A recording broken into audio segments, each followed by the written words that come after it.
Looks like we're good to go. Today on the Pinstripe Chronicles, we got the preview of the American League Division Series, the Cleveland Guardians and the New York Yankees. Aroldis Chapman, he's finally out of here. And Brian Cashman had to speak once again about Aaron Judge.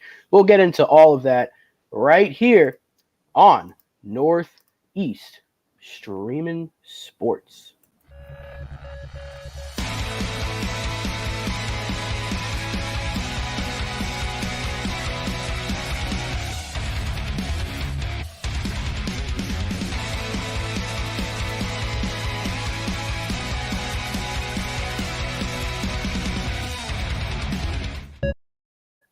And good morning, Yankees fans and baseball fans alike. This is the Pinstripe Chronicles. I'm Rob, and I'm here with Donald.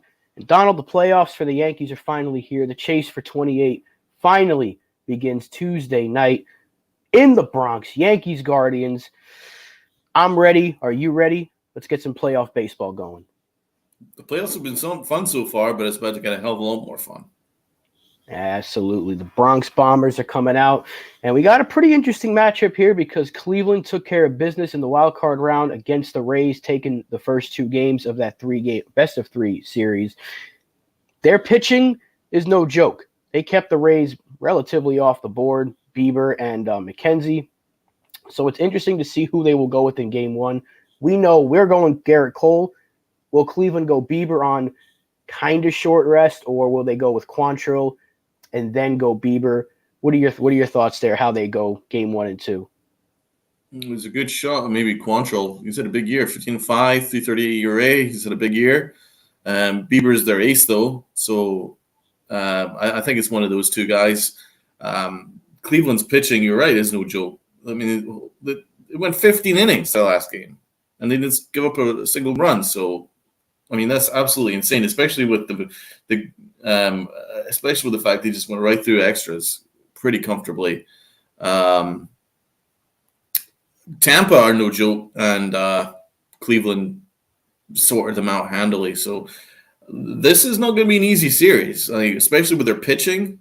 Pitching wins playoff games. So that's going to be a big question. How are our bats going to handle this? Yeah, you're right. And we do know that Matt Carpenter seems to be good to go for the division series, which is great news that we'll be getting him back. It's been a long time since we've seen him. How much of an impact will he make right out of the gate? I don't know, because it's been a while since he's actually swung a bat in game. So maybe he's coming off the bench. But the lineup did seem to hit a pretty decent stride in terms of when the regulars were playing. They seem to be doing pretty well. We know Judge is going to be the guy to look at. He's going to have to carry this team once again. But playoff Giancarlo, he's starting to get that swing back towards the end of the season, which is perfect timing. Gleyber Torres has been red hot. Maybe a guy like Donaldson steps up, hopefully, because he hasn't done much of anything else this season. So this would be the perfect time. Will we see IKF get a big hit? He's had a few big hits this year. We just looking for anybody to step up, but we need a complete lineup to get this job done, like you said, against a really good Cleveland pitching staff. So these could be a lot of close games, a lot of close down to the wire games, and it's going to be about the bullpens, and we don't know who our closer is, and Cleveland has a pretty good idea who they're going with in the late innings. So that could give them the advantage if these games are tied going into the 8th and 9th inning.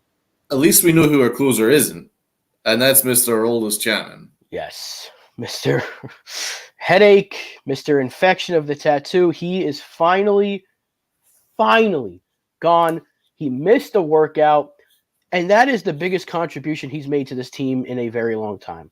Missing a workout and getting kicked off the roster. We have finally seen the last of that abysmal piece of garbage, Aroldis Chapman in New York Yankee uniform. I could not be happier. I don't know if they want fans to be upset. Oh, he wasn't there for his teammates. He wasn't there all season for his teammates. He was consistently hurt. He was getting tattoos that were getting infected. He was pitching like crap. He was never a good part of this team, and I am so happy he is gone. Donald, I'm sure you feel pretty similar to me right now. Absolutely. I don't want to hear. I don't want to hear any praise for him. I don't want to see any praise for his Yankee career because all he is known for is blowing multiple playoff games, multiple walk-off home runs to end series. He has been a perennial headache. Every single year, he melts down. For a couple months, maybe he'll look like the Chapman that was pitching for Cincinnati and the Chapman which first came here. But then every single summer he completely melts down. He can't find the strike zone, and then the Yankees always have to send him down to AAA to refine his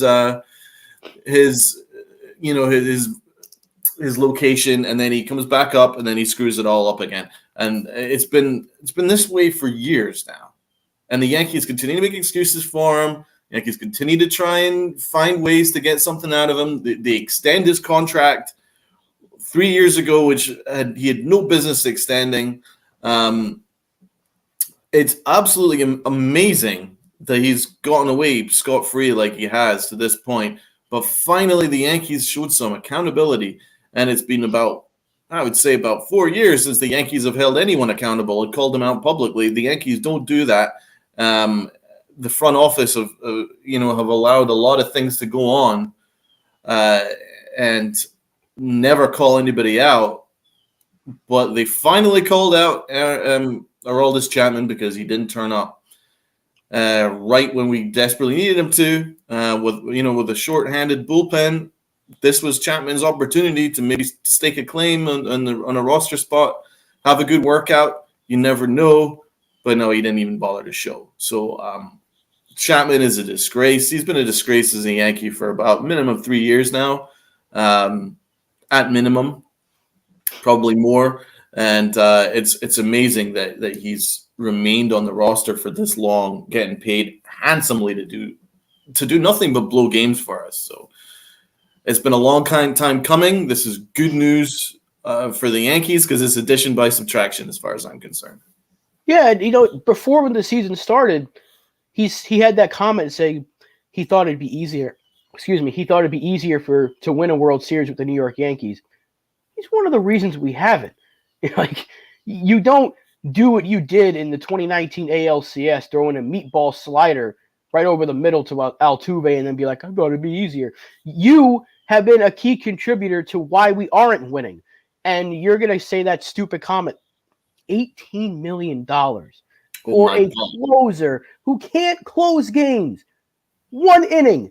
It's all we need from you. We're not asking you to pitch 2, 3 innings, 1 inning. You throw 100 miles an hour. Throw your fastball. He can't locate it. $18 million down the drain. That could have went so many other places. Could have went to Aaron Judge this offseason, but nope. And that'll lead us into the next topic here. Brian Cashman talking about our superstar MVP to be the new record holder for most home runs in the American League in a single season, Aaron Judge. He had some comments. Donald, why don't you break that down for us? What did our old GM have to say? Our old GM looked a little downtrodden when talking about one of the greatest seasons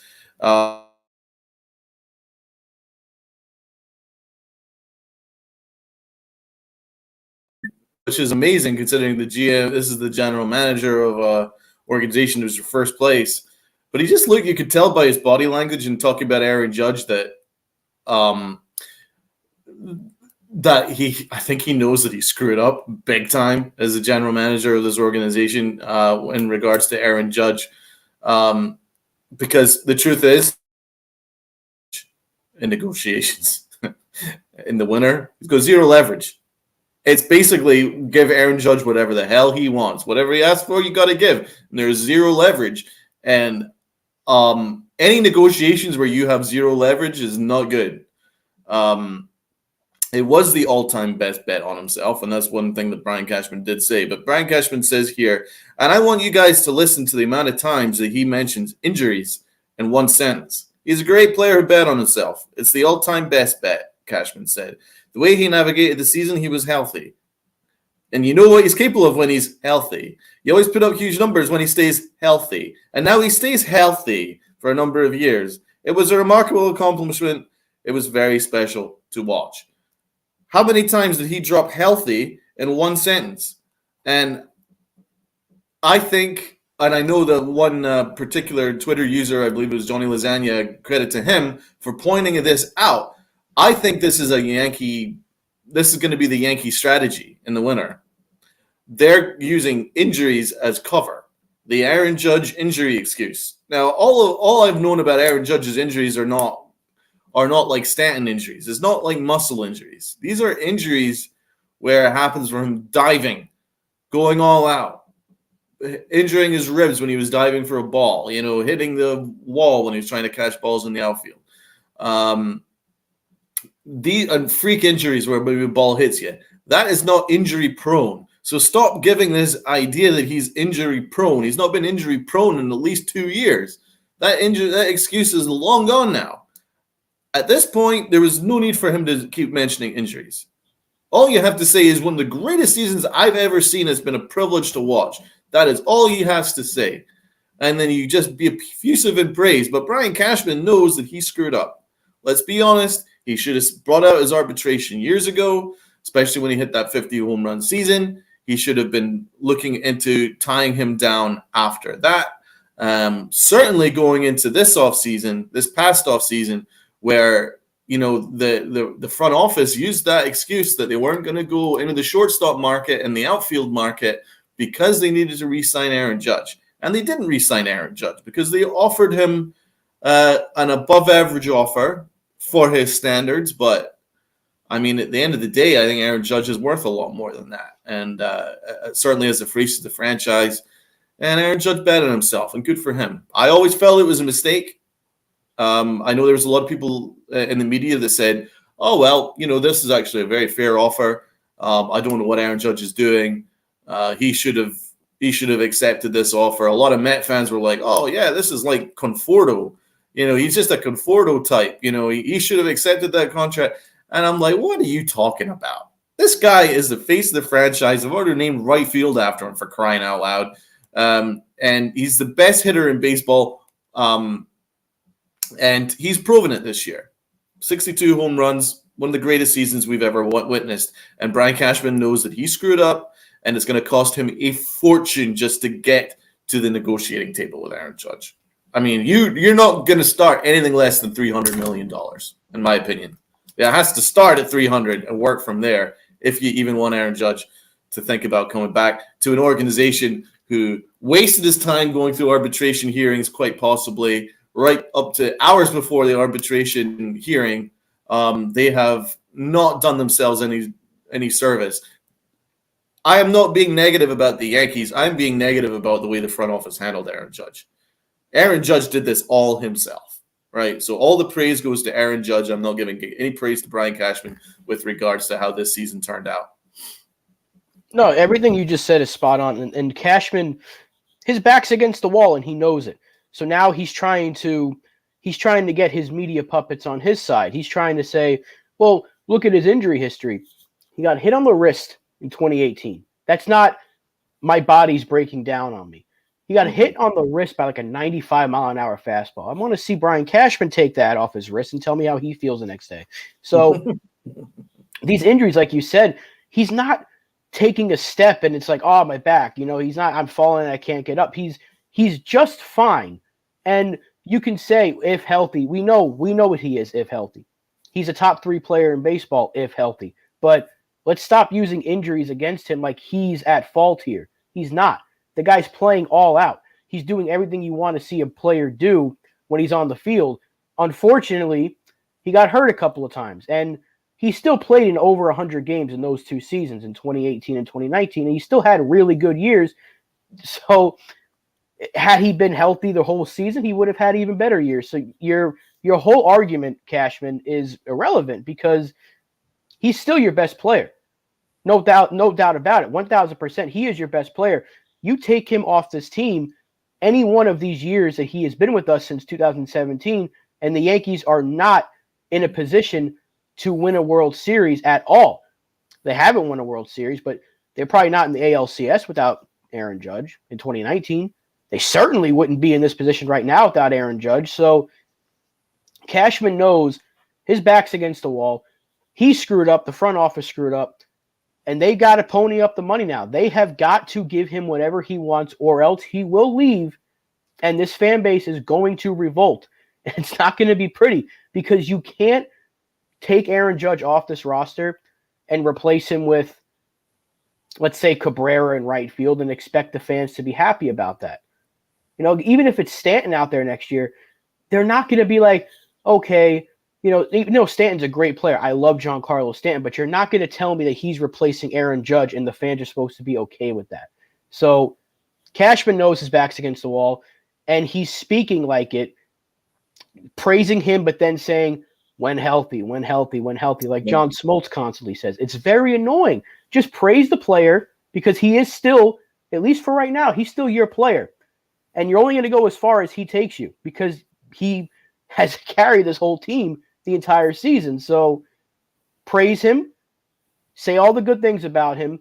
Maybe it'll work in Judge's eye, even if it's just, just trying to, pamper him a little bit. But there's no need to bring up the injuries. Zero need for it. He's constantly putting himself further against the wall. Like in the beginning of the season when he aired out the dirty laundry of the contract, he said, we offered him so-and-so. Don't do that. Don't do that. You almost, like you said, you almost took him to arbitration. Don't ever do that with your best player. And now you're bringing up injuries that he had nothing to do with. Come on. It looks so bad. And unfortunately, there are so many people that follow Cashman like puppets. They're going to try to defend it, but he's digging himself further and further into a hole that it might be more likely now than it was 48 hours ago that Aaron Judge does leave. I still think we get him back, but it's going to cost even more money now to bring him back. So Cashman, I'm saying the number starts at an incredibly high number. Yeah. The fact that he's when healthy, did play 57 straight games for God's sake, and this is an organization who look for excuses to rest guys every other day. Aaron Judge played every single day. A lot of it was because without him, this team doesn't even make a wild card. Especially the second half of the year when we were tanking spectacularly. Aaron Judge was putting up a historic year to put this team on his back. But yeah, Cashman annoys me. He really does. But all will be forgiven if he goes into the negotiation table with Aaron Judge and goes, "What do you want?" Because we're giving it to you, and then that's it. There's no negotiation. I'm afraid. You missed that boat. You had that boat. You had that window all last offseason, all winter, and you missed that chance. Now you've missed that chance to have any leverage in negotiations. Now you just have to go, okay, what do you want? Sorry, you missed the boat to have a fair contract offer. That's now out the window. It's whatever the hell he wants. And that's just the way it goes. That's why it's really bad business. From an organization who are very much conscious of money and dollars, it's amazingly very, very poor business not to wrap up your great player who's now the face of the franchise and certainly the heart of the Yankee fan base since Derek Jeter. So they got to get to work. But let's get back onto our series. As you say, Rob, this team goes as far as Aaron Judge takes us. What are your thoughts on the series ahead? Where do you think our weaknesses are in comparison to theirs, or strengths are? How do you think it's going to turn out? Well, I think we have the better. I don't want to say better, but I think we're pretty even in starting pitching. Cole, Bieber, two of the best. Nestor and McKenzie both had really good seasons. And I think Sevy and Quantrill kind of, very similar in what their numbers would be if he was healthy all season. There's a guy you can use health for. But if Sevy was healthy all season, his numbers would look very similar in terms of the win total as Quantrill has. So I think starting pitching, we're both pretty even. Cleveland definitely has the bullpen advantage because we don't know who our closer is. And we're going to have to go bullpen by committee. Cleveland knows who their guys are, so that gives them the advantage. But I do think our offense has the advantage over theirs because they struggled to score too. Even though their pitching held Tampa down, they weren't lighting up the scoreboard in those two games. So I think our offense has the better opportunity to put up more runs. However, you're going against the best of the best in October. They got to score early, they got to score often, and they got to get these pitchers out as often as they can. So even if they're not scoring, work that pitch count, get their starters out so they can't go to that back end of the bullpen when they really need to. They got to exhaust that bullpen as soon as they can. Exactly agree. I think if we put a couple of runs on the board early, I think the game's pretty much set in our favor. They don't really have the offense. There's only one or two guys that overly concern me, but in general, we've got a far more potent offense that if Judge runs into a home run, Stanton runs into a homer. We've also got Carpenter, Torres, and we've also got some really good, exciting young rookies who could certainly put some power in there too at the bottom of the order. And I just don't think Cleveland can keep up with it. But their pitching is legit. We seem to do okay with Bieber. No, we don't have the worst numbers against Bieber. I think we'll be okay. In general, I feel that we'll edge out the series. I think we're just a little bit more powerful than they are. I don't think anyone would expect them reaching the CS, but they do certainly have a good pitching staff. But I think the Yankees should handle it, man. They've got a. I like the Yankees batting order going into the series ahead. Should we put up our ideal lineup? Yeah, let's do that. So we don't know what the roster is officially yet, but I think we know for a fact they're not going to break away from Judge in the leadoff spot. It would make no sense to do that now because it's worked. So we got Judge. Is he playing center or right? Judge will be in right field. Okay. Yeah. Right field, the leadoff. Okay. Now, this is where it gets interesting because do you want to follow him up with Stanton or do you want to follow him up with Rizzo? Rizzo. Probably Rizzo. Rizzo at first, batting second. I think Glaber has to stay in the 3 spot because he's been red hot over there. Obviously playing second base. He's been playing phenomenal last few weeks. Glaber Torres. Can't say enough about him. He's been heavily criticized going because he had a really poor post All-Star break, but he just has gone insane in September, and it was a really big part of why this team won the division fairly handily. So I put him in the 3 hole. I agree with that. Stanton 4? Yeah, Stanton as a DH batting 4th. If they would have put him in the outfield, they would have done it by now. Yeah. So I think he's DH and batting 4th. Batting 5th, I think they go with LeMahieu at 3rd, but I could see Donaldson starting. I really could. So where would DJ play? So first base and second base is tied up. It would have to be him at third base, wouldn't it? Yeah. Now, do they want DJ off the bench or do they want Donaldson off the bench in a late inning spot? Be Donaldson off the bench. They'd be crazy to not start DJ. DJ is the kind of bat that you want in the playoffs. He's a contact bat. He's another guy you can say when healthy. When healthy, he's actually one of the best pure hitters in all of baseball. And certainly in the clutch with runners in scoring position, you want his type of bat with runners in scoring position. He knows how to hit the ball the other way or do whatever it takes to get you where you need to go. He's far more feared as a hitter than Josh Donaldson, in my opinion. I think people respect him a lot more. I know Donaldson was a former MVP, but he's been tailing off for about 2 years now. It has to be DJ LeMahieu, in my opinion. Yeah. So do we go Cabrera 6 playing left? Ozzy! Yeah, probably. I'm good with that. Now, they could put Carpenter out there, but he'd be replaced late in the game. I just don't trust it yet. I think Carpenter's best suited to be that pinch hitter for now. So. Unless it's 100%, but I think Cabrera gets to start left. Is there a chance that Carpenter plays left field? That's what I could be. That's what I'm saying. He could be right there.